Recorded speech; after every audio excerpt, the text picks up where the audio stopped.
Hello దోస్తులు, welcome to Avika wines. మీరెంతగానో ఎదురు చూస్తున్న ఆడబిడ్డ ఇంటికి వస్తే వీడియోతో మీ ముందుకు వచ్చేసాం. వీడియోని ఫస్ట్ టైం చూస్తున్న వాళ్ళు మన ఛానల్ని సబ్స్క్రైబ్ చేసుకోండి. వీడియో నచ్చితే లైక్ చేసి షేర్ చేయండి, అలాగే కామెంట్స్లో తెలియజేయండి. ఇవాళ మన వీడియో ఏంటంటే ఆడబిడ్డ ఇంటికి వస్తే పార్ట్ 17. ఈ వీడియోలో ఏముండబోతుందంటే అత్త కోడలు ఆడబిడ్డ వీళ్ళు ముగ్గురు కట్న కానుకల విషయంలో గొడవ పడతారు. అది లేట్ చేయకుండా వీడియోలోకి వెళ్ళిపోదామా? ఈ వీడియోలోని పాత్రలు సన్నివేశాలు కేవలం కల్పితాలు మాత్రమే, ఎవరిని ఉద్దేశించినవి కాదు, మరియు చిన్నపిల్లలకి మాత్రం కాదు. అబ్బాయి వాళ్ళ కూర ఎట్లా చేసినవే, ఆలుగడ్డ కూర మంచిగా ఫ్రై చేస్తే మంచిగా ఉంటది. అసలు తినబుద్దే అవ్వలేదు నాకు. అంత ఎట్లో నీరు ఎట్లో చేసినవేందే, కొంచెం నూనె ఎక్కువ పోతే కమ్మ ఉంటది. అంటవే ఎందుకనో అదే చూస్తాను, ఇంకా అంటలేవు కూర ఎట్లా ఉన్నదని. రోజు ఈ డైలాగ్ కొట్టండి మనకు మనసున పడతాయి కదా. కూర మంచలేదు, నూనె తక్కువైంది, రుచి లేదు, అంత ఎట్లా ఉండే. గని సోకులు ఉన్నప్పుడు నువ్వే వండుకొని తినాలి. నీకైతే కూరలు చేయరాదు, మనీ చేయరాదు. ఏమైంది అత్తమ్మా, మంచిగా వేసినా కదా, నూనె కూడా మంచిగానే పోతుంది. గా నూనె అంటారే ఇట్లా ఏర్పడాలి, ఇట్లా చేతితోటి కలిపితే చేతికి అంతా నూనె అంటాలి, అప్పుడు కమ్మ ఉంటుంది కూర. ఇప్పటికే ఆంబోతు లెక్క తయారైనవు, గున్నపంది లెక్క. ఇంకా నూనె ఎక్కువ వేసుకొని తింటే ఉంటావే, పోతావు పుట్టుక్కని. ఇవాళంతా ఎట్లనో ఉన్నదంతా. మంచిగా టేస్టీగా తినకపోతే ఆ రోజంతా పోయినట్టే ఉంటుంది, రోజంతా వేస్టే. అబ్బా గట్ల చేస్తేనే మరి గంజడి కూర కథం చేస్తే, ఇక నూనె బాగా వేసి నువ్వు అన్నట్టు కమ్మగా వండితే ఇక మన ఇల్లు మన సంసారం ఉంటుందే. అప్పుడు ఇక నీకు లోపలికి ఏడు నుంచి రావస్తుంది, దర్వాజలు పట్టవు, ఈ రూమ్లో కూడా పట్టవు. ఇక నీకు సెపరేట్ మంచాలు చేయించాలి, కంచాలు కూడా వేయించాలి. స్వప్న నీకు కూడా అట్లనే ఉండేనా, మంచి లేకుండా నా కూర? ఏదో తిన్నావు అది. ఇక ఓకే, అక్కడ మా ఇంట్లో పని మనిషి ఇంకా ఘోరంగా వేస్తుంది, దానికన్నా కొంచెం బెటర్ ఉన్నది ఇది. దీనికైతే ఒళ్ళు నిండా బలుపు. పని మనిషి అని పని మనుషులతో నన్ను పోల్చుతుంది పందిముండ. మధ్యాహ్నం వండిన వంటలు ఓకే కానీ ప్రొద్దున వేసిన టిఫిన్లు అయితే ఇక వాంతి ఖర్చుడు ఒకటే ఉండే. అయితే టిఫినే తినలే, ఇక అదే ఆకలి మీద అన్నం తిన్నా కాబట్టి ఈ టేస్ట్ ఏర్పడలే. అయ్యో టిఫిన్ చక్కగా తినలేవా అవే సప్న? తినలే మమ్మీ, ఇక నువ్వు చెప్తే మళ్ళీ తిడతావని నేను చెప్పలే. ఆకలితో ఓర్చుకొని వండుకున్నా. ఏం వంటలేని రాని మంచిగా అలా యూట్యూబ్లో చూసి నేర్చుకోవచ్చు కదా, అలా చూసుకుంటే ఇప్పుడు నుంచి. వీడికి అచ్చుడేమో కానీ కడుపు నిండా చక్కగా తిండి కూడా తింటలేను. ఏందే అమ్మ నీ ఇంట్లో గిట్ల పాడైంది? మా ఇంట్లో పని మనుషులు ఎంత మంచిగా చేస్తారు తెలుసా? పని మనిషిని పెట్టుకోవే అంటే పెట్టుకోవు. ఎప్పుడు పని మనిషి. ఈ అసలు పోయిన జన్మల పని మనిషి లెక్క పుట్టింది కావచ్చు, ఎప్పుడు నన్ను పని మనిషి లెక్క పోల్స్తుంది. రేపు ఆయన వండంగా మంచి దగ్గరుండి వండిస్తుంది. అబ్బా నీ బతుకు నీకే వండరాదు, నువ్వు దగ్గరుండి వండిస్తావే నాకు. మంచి ఒక వంట మనిషిని పెట్టుకుంటే ఏమవుతుంది మమ్మీ? వంట మనిషిని పెట్టుకో. నువ్వు కూడా అంతా తిండి లేక ఎట్లా చిక్కిపోతాను? ఆంబోతు బలిసినట్టు బలిసింది అదట, చిక్కిపోతాందట. అయినా దీనికి కౌసు ఉండాలి. చికెన్లు, మటన్లు, బిర్యానీలు, ఫిష్లు, రొయ్యలు ఇవి ఉంటే కమ్మ తింటుంది. కథం ఇక అవి లేకుండా వెజ్జులు ఎప్పుడన్నా వండితే కథం. ఇది అది ఇద్దరికంతే. కూర మంచలేదు, ఎట్లా అవుతుంది, నూనె లేదు, మన్ను లేదు, దుబ్బలేదు, ఇక తిండి లేక చచ్చిపోతానా అన్నట్టు పెడతారు ఇద్దరు ముఖాలు. ఏమోనే చూడాలిగా ఏం చేసుడు గట్ల అవుతుంది. అందుకే నాకు ఆరోగ్యం మంచిగా ఉంటలేదు ఈ మధ్య. ఇక మంచాల పడాలని చూస్తాండ్రేమో కొందరు మనుషులు. బాబా వీళ్ళ డైలాగులు ఇని చచ్చిపోతానా నేను. దీనికన్నా ఏమన్నా వేసుకొని చచ్చింది నయం. అందుకే కాళ్ళు బాగా గుంజుతాయి, రాని కొంచెం కాళ్ళు వస్తే. నేనైతే మా అత్తమ్మకు రోజు మధ్యాహ్నం అన్నం తిన్నాక కాళ్ళు ఒత్తుతా. మా వదిన కూడా ఎప్పుడు వచ్చినా, మా ఆడబిడ్డ ఎప్పుడు వచ్చినా అట్లనే కాళ్ళు ఒత్తుతా. ఎన్ని చేస్తానో సేవలు వాళ్ళకు. చచ్చిపోకుండ్రి మీ బతుకులకు మీరు సేవలు చేస్తారు, నేను చూస్తా.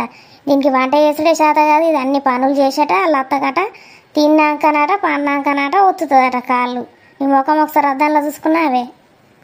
సరే అత్తమ్మా, పండుకొని ఒత్తుతా.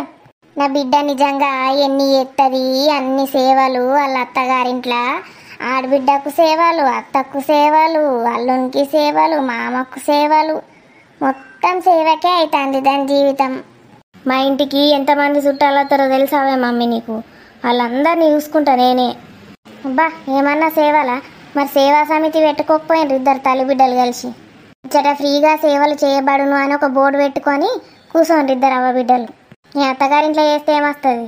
బయట సర్వీస్ ఫ్రీ సెంటర్ పెట్టుకోండి, మస్తు పేరు ప్రఖ్యాతలు వస్తాయి. నా బిడ్డని అల్లారు ముద్దుగా కాలు కింద పెట్టకుండా పెంచిన నా బిడ్డను ఒక్క పని చెప్పాలి నేను ఇంట్లో ఉన్నప్పుడు. కథమిగా ఆడి కోవుడేమో కానీ అన్ని పనుల మీద పనులు మొత్తం ఎట్లా చేస్తాను నా బిడ్డను. ఏం చేద్దామే మమ్మీ, మనకట్లా రాసి పెట్టుంటుంది తలరాతల. మనకిట్లా రాసి పెట్టున్నది కానీ మీ అత్తది అదృష్టమే. ఆమె అదృష్టవంతురాలు కాబట్టే నువ్వు దొరికిన వాళ్ళకు. అవునే మమ్మీ, నీకైతే కొంచెం కూడా అదృష్టమే లేదు అసలు. పాపం అనిపిస్తుంది నేను అప్పుడప్పుడు చూస్తే. మీ అత్తనే చెప్పింది కానీ ఒకసారి, పిల్లల్ని నేనే చూసుకోవాలి, ఇంటి పనులు నేనే వేసుకోవాలి, వచ్చిన వాళ్ళని అందరినీ నేనే చూసుకుంటా, నీ బిడ్డ ఒక్క పని చేయదా నేను తుక్కు తిట్టడానికి సిగ్గులేదే. ఏందే మమ్మీకి అదృష్టం లేదా అంటే నేను మంచి కోడల్ని రాలే అన్నట్ట. దీనికి ఏం పుట్టిందో ఇప్పుడు మంచిగా పందిలా అన్నది నేను కాళ్ళు వత్తుతాను. వండింది మంచిగా పుష్టిగా తింటుంది, ఇంతకన్నా అదృష్టం ఏం కావన్నా దానికి. మా అత్తమ్మ ఎప్పుడు మంచి టేస్టీ వంటలే తింటుంది. నువ్వు ఎప్పుడన్నా టేస్టీగా తిన్నావే? ఏదో అట్లా తింటుంది, అడవాడేస్తుంది. టేస్ట్ ఉన్నదా లేదా ఏం చూడదు పాపం మమ్మీ. ఎవలేగాడు వస్తున్నట్టున్నాడు. ఏంది అందరూ ముచ్చట్లు పెడతాను, తిన్నారా అందరూ?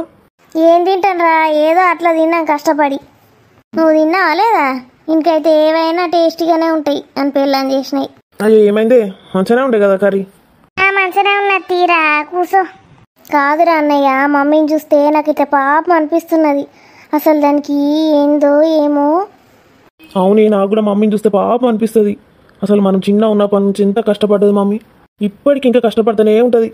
అబ్బబ్బబ్బబ్బా, ఏమన్నా కష్టపడుతుందా? ఇప్పుడు కూడా కష్టపడుతుంది పాపం. పండుకున్నది, నేనేమో కాళ్ళు ఒత్తుతున్నా. అది మంచంలో వండుకొని కష్టపడుతుంది, ఈడు మెట్ల మీద కూర్చొని ఈడు కష్టపడతాడు. ఇంత కష్టపడకుండా హాయిగా ఉన్నది నేను ఒక్కదాన్నే. ఇక ఆ మామగాడు ఎక్కడెక్కడ తిరిగేస్తాడు, వాంది ఇంకెంత కష్టమో. కాదురా, దాన్ని చూడు అసలు. అది ఒక్క చీర చక్కగా కొనుక్కోదు, దానికి చీరల మీద ఉండదు, తిండి మీద ఉండదు, ఏది పడేస్తే అది తింటుంది. అసలు ఇట్లా కుక్కలు ఎట్లుంటారు తెలుసారా? కోడళ్ళను ఇట్లా సతాయించి చంపి పారేస్తారు. ఇదైతే అసలు ఏమన్నా అంటది అరకోడల్ని? మంచిగా ఉంటుంది, ఎంత బిడ్డ కన్నా ఎక్కువ చూసుకుంటుంది. అవునే, ఒక్కొక్కరు ఎట్లా సతాయించుతారు కోడళ్ళను. కొట్లాటలు ప్రతిరోజు ఇంట్లో మా దోస్తుల ఇళ్ళలో మొత్తం కొట్లాడాలి అత్త కోడలి. మన మమ్మీ కాబట్టి అసలు ఇంత మంచి మమ్మీ ఎక్కడ ఉంటుందా? అవి అసలు ఇంత మంచి అత్త కూడా ఎక్కడ ఉండదు. అసలు మన మమ్మీ అన్ని క్యారెక్టర్లకు సూట్ అవుతుంది. బావ వస్తే బావని మంచిగా చూసుకుంటుంది, అసలు ఎవరినైనా. ఏమున్నదిరా, ఇక దేవుడు మనుషుల్ని ఒక్కొక్క లెక్క పుట్టిస్తారు. మంచి చేస్తే మంచి జరుగుతుంది. మనకి మంచిగా ఉంటున్నాం కాబట్టి గట్లా మంచి పేరు వస్తుంది. మీరు కూడా గట్లే మంచిగా ఉండి మంచి పేరు తెచ్చుకోవాలి నా లెక్క. అవునత్తమ్మ, మిమ్మల్ని మేము ఆదర్శంగా తీసుకోవాలి. మా పిల్లలు కూడా మిమ్మల్ని మెచ్చుకున్నట్టు మమ్మల్ని కూడా మెచ్చుకుంటారు. మనకంత సీన్లు ఎత్తి మన మమ్మీ లెక్క ఎవ్వరు ఉండరు అట్లా. నీకేం పుడుతుంది నేను పొంద పెడితే? నిన్ను తిట్టిన బాధనే, మెచ్చుకున్న బాధనేనా అవే? ఎందుకే నేర్చుకోవచ్చు కదా, మమ్మీని చూసి నేర్చుకోవే రాని. నేర్చుకొని నువ్వు కూడా అట్లనే బిహేవ్ చేసినావు అనుకో, నీకు కూడా అట్లే మంచి పేరు వస్తుంది. నీ బొంద నేనేదో కష్టపడి ఏదో డైలాగ్ కొడితే ఈడేందో ఇన్వాల్వ్ కాబట్టే. అంత సీన్ లేదని చెప్పినారా? మమ్మీ లెక్క డాడీ లెక్క అసలు ఈ లోకంలో ఎవ్వరు ఉండరు. వాళ్ళే మమ్మీ డాడీ గ్రేట్. వాళ్ళని ఎంత చూసి నేర్చుకున్నా తక్కువే. వాళ్ళు దైవంతో సమానం, దేవునితో సమానం. చచ్చిపోకు. దీనికి ఏం పుట్టింది ఇవాళ? మంచిగా తిన్నది కదా తిండి. దీనికి చికెన్లు మటన్లు లేవని కోపం వస్తుంది. ఈ రాజుగాడు మెంటలోడు ఏమన్నా తెస్తే నేను ఫ్రై చేసి పెడతా కదా, రోజు 2 ముక్కలు వేసుకొని దాన్ని చూసుకుంటూ తింటుండే. ఇవాళ మొత్తం కూరగాయలు అయ్యేసరికి దానికి పిసలెత్తుంది. అది నా మీదనే పడుతుంది. మళ్ళా మమ్మీ గురించి ఎవరన్నా ఏమన్నా మాట్లాడినా, మమ్మీతో ఎవరన్నా కంపేర్ చేసుకుంటే కథం నాకు ఇట్లా మండుకొస్తుందంటే వాళ్ళని పీక విసికి చంపే బుద్ధి అవుతుంది. మమ్మీతో కంపేర్ చేసుకునే అంత సీన్ ఎవరికి తీయే? అదే చెప్తున్నా, మరి ఎవరికి అంత సీన్ లేదని చెప్తున్నా. ఈ రాజుగాడు మెంటలోడు అదేందో వాగుతా దానికి అన్నిటికీ అనొచ్చు కదా. నేనేందో చెప్పిన దానికి నాకు సపోర్ట్ ఇచ్చినట్టు ఏందో బిల్డప్ చేయబట్టే వీడు నాకేందో సపోర్ట్ ఇస్తాడని అది వచ్చేది వస్తుంది. అయినా వీళ్ళకొక మేకలది, కోళ్ళ ఫాము అన్నీ పెట్టుకోవాలి. ఇది ఎప్పుడు అత్త అప్పుడు మేకను కోడిని కోస్తే అప్పుడు సమ్మ ఉంటుంది, సంతోషంగా మాట్లాడుతుంది. కొంచెం బండకపోయినా వేరాని రాత్రి అంతా నిద్ర పట్టలేదంటివి కదా? మాకు కూడా పట్టలేదురా మరి నిద్ర. మమ్మల్ని ఏం చేయమంటావు? ఇగో ఇట్లా ఒరిగినాం కానీ కళ్ళకు మూసుకపోతానే లేవు. నీకే ఉందా ఇక పెళ్ళాం? ఇవ్వడానికి లేదా? ఇక మేము మనుషులం కాదా? వీని పిసపాడుగాను, వీనికి ఏడ పని పాట లేదు, నా మీద పడ్డాడు ఏం తీడు. వీళ్ళకి ఇంకా నా మీద కోపం ఎక్కువ అవుతుంది. ఓలెమొక పోని ఇక్కడ నుంచి ఎట్లన్నా పంపించాలి, లేకపోతే గిట్లనే పిసపిస వాగుతూ ఉంటాడు. అవునండి, నేను చెప్పడం మర్చిపోయాను, మీ ఫ్రెండ్ హరీష్ వచ్చిండు, మీరు రాగానే పంపించమన్నాడు. అవునా, హరీష్ వచ్చిండా? అమ్మ నేను పోవాలి. చాలు దొబ్బై మెంటలోడా, వీళ్ళు ముందే కుక్కలు, ఆ కుక్కలకు కళ్ళు తాగితే ఎట్లయితుంది గట్లా చేస్తాండ్రు. ఇక నాన్ వెజ్ తినకపోతే కళ్ళు తాగిన కుక్కలకు పిచ్చి లేచినట్టుంటుంది, ఎర్రి లేచినట్టు. మా అత్తనైతే సైలెంట్గా సపరేట్గానే అన్నది, కానీ దీనికి ఏం పుట్టిందో ఏది వాగుతుంది వాళ్ళ పిచ్చి కుక్క అయినట్టు. మమ్మీ వీళ్ళ అమ్మ మొన్న మా ఇంట్లో ఫంక్షన్కి ఎంత గలీజ్ చీర పెట్టింది తెలుసావే? ఎవరే బిడ్డ? వదిన వాళ్ళ అమ్మనే. అవునా, దానికేం పుట్టింది? దీని సంగతి చెప్తావు. రాణి రాణి రావే. అత్తమ్మ ఏందత్తమ్మ అవుతుంది వంట? వంట కానీ నీ వంట ముఖంలో అంగడి పోను కానీ అచ్చిగిడ కూసో. సాంబార్ చేసిన స్వప్న, వేపుడు ఏం చేయమంటావు? దాదా కూసో, తర్వాత తినుడు గురించి. దయ్యపు ముఖది మాట్లాడిచ్చినా మాట్లాడతలేదంటే మళ్ళీ దీనికి ఏందో రోగం పుట్టింది, దానికి ఏందో చెప్పింది. ఇక మళ్ళీ యుద్ధం స్టార్ట్. సావుండ్రి ఇక ఇనుకుంటా వస్తా. ఏందత్తమ్మా చెప్పుండ్రి. మొన్న ఫంక్షన్కి వచ్చింది అవే మీ అమ్మ స్వప్న వాళ్ళ ఇంట్లో ఫంక్షన్కి? వ్రతం చేసుకుంటా కదా అత్తమ్మ, రమ్మన్న నేను వస్తా అన్నది, వచ్చింది కదా. వ్రతానికే వచ్చింది కదనే. నేను నా బిడ్డకు 25,000 పట్టు చీర పెట్టిన వ్రతానికే. అవును, నేను కూడా వచ్చిన కదా షాపింగ్కి. వాళ్ళ అత్తకు 15,000 పట్టు చీర పెట్టిన. అవును కదా అత్తమ్మ, మన ఇద్దరమే కదా పోయి కొనుకొచ్చింది, నాకు తెలుసు కదా. ఎందుకు పెట్టినా గంత కాస్ట్లీ? ఎప్పుడు గవే పెడతారు కదా అత్తమ్మ, మళ్ళీ ఎందుకు? ఏమైంది స్వప్న? దీని ముఖంలో చెప్పు నడబెడితే దీన్ని ఎంత అడిగినా మాట్లాడి వస్తలేదు, ఇదే ఎక్కిచ్చుంటది. ఇప్పుడు దాని గురించి పంచాయతీ ఏందత్తమ్మా? ఏందా పంచాయతీ అంటావు? ఎట్లా పడితే అట్లా మాట్లాడతానా ఇష్టం ఉన్నట్టు. ఇవాళ నేను లేచిన టైం మంచిగా లేదురా బాబు, కుక్కలన్నీ నా మీదనే కబడతాయి. లేమన్నా సైలెంట్ కూసోవే రాని. ముళ్ళ చాకు మీద పడ్డా, ఆకచ్చి ముళ్ళు మీద పడ్డా చినిగేది ఆకే. మళ్ళీ మా మమ్మీకి ఫోన్ చేసి చెప్తారు, అది నన్నే తిడుతుంది ఉల్టా. దాని బదులు సపడే కూకునే నయం. మామలకు కూడా మంచి పట్టు వస్త్రాలు పెట్టినాం, పిల్లలకు పట్లంగలు అన్ని పట్టు పెట్టినాం. అట్లా పెడితేనే వాళ్ళ ప్రెస్టీజ్కి ఏమన్నా వాల్యూ ఉంటుంది. వాళ్ళకు తగ్గట్టు పెట్టాలి, లేకపోతే వాళ్ళ అత్త ఏమనుకుంటుంది? నువ్వేందు నోరు తెరవత్తలే, నీకు నోరు లేదా? మాటలు రావా? నోరు ఎందుకు లేస్తుంది మమ్మీ? మాటలు రావు. వాటికేమో నోరు లేస్తుంది, కానీ ఇట్లాంటి వాటికి నోరు ఎందుకు లేస్తుంది? ఏం మాట్లాడానో అర్థం కాదు. అవునావే పాప, ఇప్పటిదాకా ఎంత మాట్లాడిచ్చినా మాట్లాడలేవు, ఇప్పుడు ఎందుకు ఎక్కువ రేజ్ అవుతాను? బీపీ టాబ్లెట్ తెచ్చి అన్నావే, వేసుకుంటావా? మీ అమ్మ వచ్చింది, ఏం పెట్టిందే? నీ పొందనే మీ బిడ్డకు నువ్వు పెట్టుకున్నావు, నీ బిడ్డకు మా అమ్మ ఎందుకు పెడుతుంది? నాకు పెట్టాలి కానీ. చీర పెట్టింది, ఒకటే ఒక చీర, అది ఎట్లా పాడైంది? నా బిడ్డకు ఎట్లా పాడైంది చీర? దాని అత్తకు పెట్టిన చీర ఎట్లా పాడైంది? అంత గలీజ్ చీరలు పెట్టే బదులు అసలు పెట్టకుండా అయిపోతుండే, అసలు రాకుండా అయిపోతుండే. ఎవరు రమ్మన్నాడే నిన్ను మీ అమ్మను? అవ్వో, నువ్వు రాకపోతూకుంటావే. నా బిడ్డ ఫంక్షన్కి ఎట్లా రాదు మీ అమ్మ అని పెద్ద పంచాయతీ పెడతావా అన్ని ఫంక్షన్లో? అయినా వ్రతానికి ఎవడన్నా చీరలు పెడతాడా? ఏదో అట్లా పెట్టింది మా అమ్మ. నువ్వంటే వాళ్ళు పీట మీద కూర్చుంటారు కాబట్టి పట్టు వస్త్రాలు కొనుకొచ్చినావు, మాకంత స్తోమత లేదు, మరి మేము పట్టు చీరలు పెడతాం. ఏమో అత్తమ్మా, నేను చూడలే మా అమ్మ ఏం చీర తెచ్చిందో చూడలే అత్తమ్మ. ఎంత గలీజ్ చీర తెచ్చింది అనుకుంటాను. మీ అమ్మ రాని మీ అమ్మ సంగతి చెప్తావు ఎప్పుడన్నా రమ్మనిడికి. రమ్మంట అమ్మ మా అత్త విందు భోజనం పెడతారు దా అని రమ్మంట. అవేం చీరలు అవేం కథలు, మీరు కట్టుకునే చీరలు పెడతారే. నా బిడ్డకు కాస్ట్లీ పెట్టాలి, లేకున్నా నుంచి అన్న అప్పు తీసుకొచ్చి పెట్టాలి, అర్థమైతుందా? సరే అత్తమ్మా.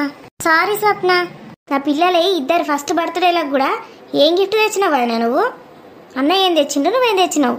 అదేంటి స్వప్న, పెద్దోనికి ఏందో వెండి ప్లేటు, చిన్నదానికేమో బొమ్మలు తెచ్చినాం కదా. వెండి ప్లేట్ ఒక్కటి పట్టుకొస్తాడు ఎవడన్నా? మొత్తం హారతి పళ్ళం పట్టుకురావాలి సెట్టు. ఇంకా ఒక్క ప్లేట్ తెస్తే ఏంది అంటే అలా కొన్ని రోజులు అన్నం తింటాడు కదా, వెండి పాలెంలో తింటే మంచిదని తెచ్చిన. ఏం వెండి పాలెం ఏదో బంగారు పాలెం లెక్క వేస్తాను. ఇక నీ ముఖానికి బంగారు పాలెం ఒకటే తక్కువైంది. పెళ్ళై గిన్నెళ్ళు అవుతుంది. ఒక్కసారి కట్నాలు ఏమన్నా మంచిగా పెట్టిండ్రా మీ వాళ్ళు? అసలు దాని పెళ్లికి కట్నమే సక్కదేలే. అలా అమ్మ వాళ్ళు ఎంత చాలనుకుంటానవే, ఒకటి పెడతా అన్నారు, అలా సగం కూడా పెట్టలే. ఇక పెడతా మగ పెడతామన్నారు, ఇంతవరకు పెట్టలే. ఆడబిడ్డ కట్నం అయితే ఆయనకే దిక్కులేదు. ఒక్కొక్కరు 2-3 తులాల బంగారం పెడతారు ఆడబిడ్డకు. పెడతాం అంటాను కానీ పెట్టుడే లేదు దిక్కు. ఇక్కడి నుంచి ఎక్కడి దాకా పోయిండ్రే, పెళ్లి దాకా పోయిండ్రు. ఆ కట్నాల బదులు భూమి రాసిచ్చిండు ఎప్పుడో మా నాన్న. అయినా ఏడిపోయి ఇళ్లకు భూమి రాసిచ్చిండు కదా అత్తమ్మ కట్నం కిందికి. ఇక ఇస్తా అనుడేంది, మళ్ళీ ఎప్పుడు ఇస్తా అన్నాడు? భూమికి అయిపోయింది కదా చెల్లు. ఇంకా కట్నం కన్నా భూమికి వచ్చే పైసలే ఎక్కువ. ఈ ఆడబిడ్డకు కూడా పెట్టాలి కదా అని భూమి రాసిచ్చిండు మా నాన్న. ఆ భూమి అయితే నా పేరు మీద కూడా లేదు, మరి ఏడైందో ఏమో. అది ఆడబిడ్డ కట్నానికి సరిపోతుంది, దానికే నీ ఆడబిడ్డకే రాసిచ్చిన, నేనేం ఉంచుకోలే.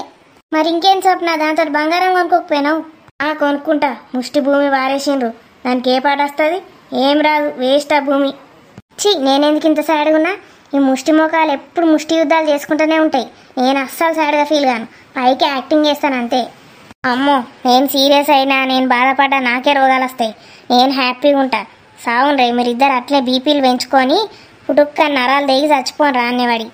ఎంత పీక్లో పోతుందో చూస్తాం మీ బీపీ. మా అత్త ముసలిదానికైతే బాగా అవుతుంది. అది లేనప్పుడు కొంచెం మంచిగానే ఉంటుంది, అది వచ్చిందంటే కథ మీద రెచ్చిపోతుంది. అది ఎక్కిచ్చుడు, ఇది ఎగురుడు. ఆగే ముసలిదాన, నీ బీపీ టాబ్లెట్ కూడా దాచి పెడతావు, రోగం వచ్చి వస్తావా? అది పెడతారు. Oh babies calm down, calm down. ఎలా ఉంది దోస్తులు ఈ వీడియో నచ్చితే లైక్ చేసి షేర్ చేయండి. కామెంట్స్ లా పెట్టుండ్రి ఎట్లున్నదో వీడియో. మీ దోస్తులకు కూడా షేర్ చేయండి. వాళ్ళు ఇద్దరు అట్లాగే చచ్చిపోతారు ఫ్రెండ్స్, మీరు పట్టించుకోకండి. Thank you for watching this video. See you in next video. Bye bye.